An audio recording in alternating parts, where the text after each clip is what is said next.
Hey buddies, welcome to AmassGames. My name is Simon. Today I'm going to give you the top 10 co-op games. These are the best cooperative board games that I've experienced. And that's going to be shown to you right now according to what's on Board Game Geek. So here we go. In at number 10 we have Time Stories. A game I've played 12 times. That's typically because of one particular box. You have up to 3 attempts to do it. It's always taken at least 3 attempts, I've found. And I don't know what's going on for those who complete it in one attempt or even 2 necessarily. Logged for each individual time you're attempting it. That's how I'm doing it. In this game whereby you're traveling through time and trying to maybe fix something or do something, going to various temporal ports. I've played a few of the different books, a few different stories. Very enjoyable for most of them. I've played it as a 3 and a 4. I've never played it as a 2. I'm very keen to try it because it does take a long time with more players. Okay, in at number 9. It's Unlock. Now I've played 26 unlocks, and this is my, I believe, highest rated one. I could give you a list of all of them because this top 10 would contain a lot of unlocks, probably about 3 of them. And particularly, I find Secret Adventures is one of the highest rated ones I have given. Having said that, my highest rated unlock, I believe, is in fact the one involving the Wild West. The other 2, in particular, the Wizard of Oz one was my worst ones because it's kind of broken. We found it broke halfway through, and it took about 5 hours. It was a dreadful one. The worst one is actually experienced as an experience. And for some reason, I've only logged 2 plays against it, which does sound unusual, as I have played all 3 of these. I think it's because I had logged a play against one of them individually because I rated it so well. Okay, number 8, Thunderbirds. So this is very much like Pandemic. It's the same designer, Matt Leacock. And in this particular game, yes, you're playing people from Tracy Island. And it's, I definitely say it could be quite good with a few more players. It says 1 to 4 players. I felt that we might have played it with a 5. It was very odd though, because the person who plays up in space has a very boring role, which is why I did not give this a higher rating than it is. Very enjoyable, very much enjoyed it. I was very keen to get the game. I haven't had an inclination necessarily to play it again since. But so far, yes, I have enjoyed it, but it has been a single play. Do apologise, I don't know the game, hence me not playing it more, perhaps, and also you're not seeing it as much and playing many other games since, including other cooperative games on this list. Aside from that, of course, yes, it's gaining traction. You know, it's hasn't got a huge amount of ratings, 1.8 thousand people, but it's going up there. So. Next up, Undo. Again, I could be listing you tons of these Undos. I've played, I think, 7 or 8 of them so far.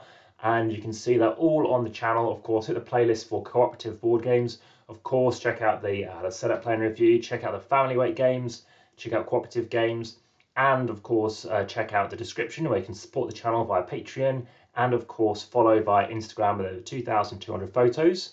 And aside from that, add your comments, share, subscribe if you haven't already, hit the notification bell. This is a game whereby you're looking to go out, a bit of a mystery storytelling game. How can you change someone's fate? And of course, the classic thing is not to do what you think they'll do, because that is what they were going to do anyway. So you need to think of something different. It's split opinion. Obviously, 5.7 doesn't sound like a good rating. If you give it a go, if you have a chance to get into it, hopefully you'll like it. It's not for everyone, but yes, there have been some really good ones. In particular, I found this was really good, very thematic as well, very cool and very nice Easter eggy as well. Not too long to play, kind of a one-shot, but you can definitely play it again, depending on how you get on as well with the game. I think that's worth considering. So next up we have Legends of Andor. Well, I've played this game a lot, 38 times, pretty heavy. You know, I've played about 38 games 38 times. I think it's now at 41 and 41. And in this particular game, yes, you are adventurers. It's a tower defense game. You're going out trying to maybe do some quests, but making sure, of course, that some monsters aren't getting in your castle. So it's a very clever idea. Brilliant, obviously, artwork by Michael Menzel. And the designer, Michael Menzel, he's the artist as well. It's his first game, I believe. This Michaela Kalena, I've never heard this person before. I'm going to check this person out. I've never seen that listed before. Oh, she did the Exit games as well. Okay, I wasn't aware she did so many other bits and bobs. I'm not sure if she's the main person behind it. We'll have to check out that stuff. Bucket King, unbelievable. Okay, so next up we have Sherlock Holmes Consulting Detective. Now, Bucket King 3D, I played about 16 times with 2 sets. So, Sherlock Holmes Consulting Detective, cooperative game whereby you have a lot of information, a lot of text, a lot of newspapers to go through, seeing what's relevant to pick out, and do a great job of actually seeing how you can solve a case compared to Sherlock. Very enjoyable, very in-depth.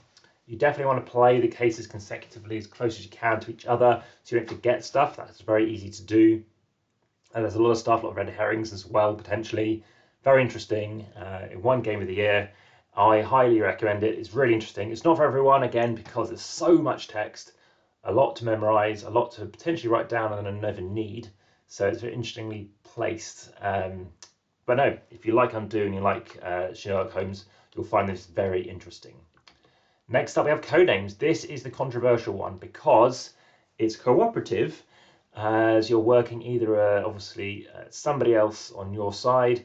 It does say 2 players. I like it as a 2 actually, and Codenames Duet has now started to supersede that for me, because initially I didn't like Codenames Duet as a 2 or even as a 4, but Codenames still works for me.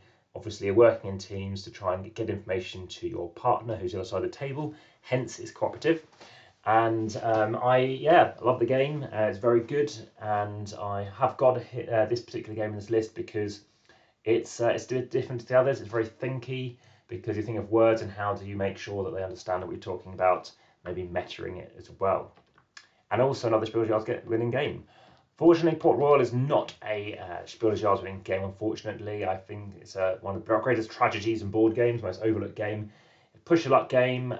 Yes, for years I called it Port Royale, but I have been to Port Royal, and Port Royal does make a lot of sense. It feels really nice to say now as well. By Alexander Pfister, great art by my favourite artist as well, Clemens France.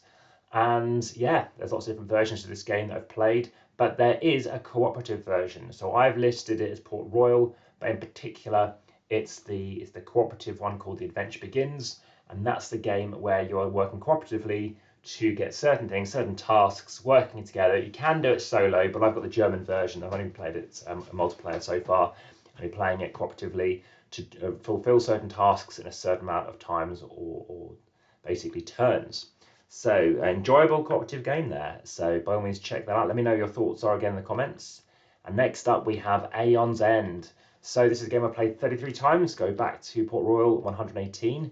Now, it's a legacy game, so of course it does mean that unlike certain cooperative games, you can't necessarily play it again. I have been, because apart from that, you can keep the game at the end and still replay it differently as well. So, highly enjoyable game. I won't go into the pictures necessarily, but yeah, very enjoyable.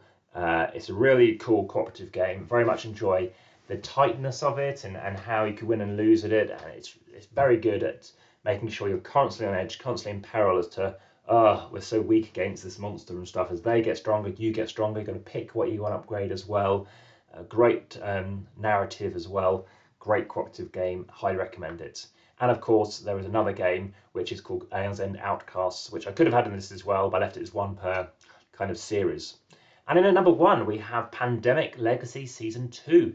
Now, as you can see, it's highly rated, 8.1. So many people prefer Season 1 or Season 0. But I prefer Season 2 because it's more open-ended.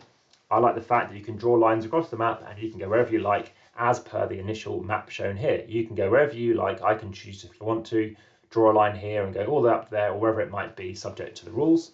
And for that, it makes it really interesting. It makes it so much more diverse and not as prescriptive as I might think about Season 1, let's say, or maybe even Season 0. I think Season 0 is as a tad better for me. As you can see, I've played it through twice. I played the yellow box, I played the black box. Supposedly no different. I thought there might have been a difference on one particular card. Apparently not. We can have a quick look at Season 1 and we can have a quick look at obviously Season 0 as well. So Season 0, I'm imagining, is going to be slightly high rated. It's actually in the top 100, so all 3 are in the top 193. I think 39 for the other one. And as you can see, it has been re-implemented as well, of course, by Pandemic. I do give it a great rating, 9.7, 16 plays. We had a great score, fantastic score.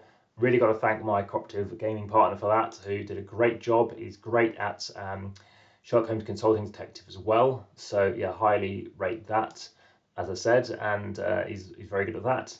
And as you can see, it's the second best game of all time. Pandemic Legacy Season 1, slightly higher obviously rating. I played it 19 times, just played it the once. Enjoyed it very much. It was a fantastic game. So that's been my top 10 cooperative games. What are your thoughts on that? Very keen to hear, and I look forward to bringing you another video soon.